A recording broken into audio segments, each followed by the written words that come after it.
New TV Telugu. తెలంగాణలో విచ్చలవిడిగా కల్తీ ఆహార పదార్థాలను విక్రయిస్తున్నట్లు స్పష్టమవుతోంది. ఇటీవల కల్తీ అల్లం వెల్లుల్లి పేస్టు, కల్తీ పెరుగు గుట్టురట్టు అయిన విషయం తెలిసిందే. అయితే రాష్ట్రంలో ఫుడ్ సేఫ్టీ అధికారులు నామమాత్రంగా తనిఖీలు చేస్తున్నట్లు తెలుస్తోంది.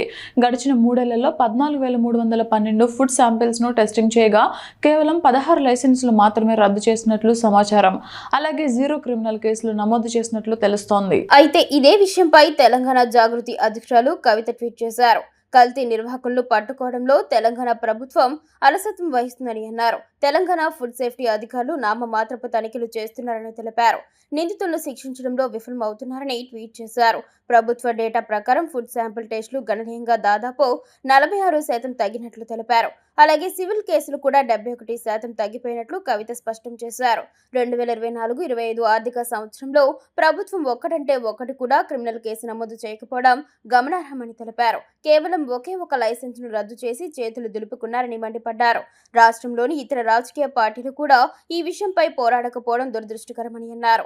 ఈ మేరకు ఇటీవల పార్లమెంట్లో సభ్యులు అడిగిన ప్రశ్నలకు బదులుగా కేంద్ర ప్రభుత్వం మన రాష్ట్ర ఫుడ్ సేఫ్టీ తీరును రాతపూర్వకంగా తెలియజేసింది.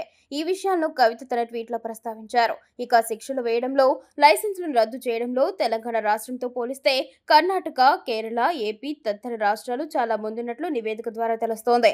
ఇక ప్రజల ఆరోగ్యానికి తీవ్ర హాని కలిగించే కల్తీకి పాల్పడితే కఠినమైన జైలు శిక్షలు పడేలా క్రిమినల్ కేసులు నమోదు చేయాలని పలువురు డిమాండ్ చేస్తున్నారు.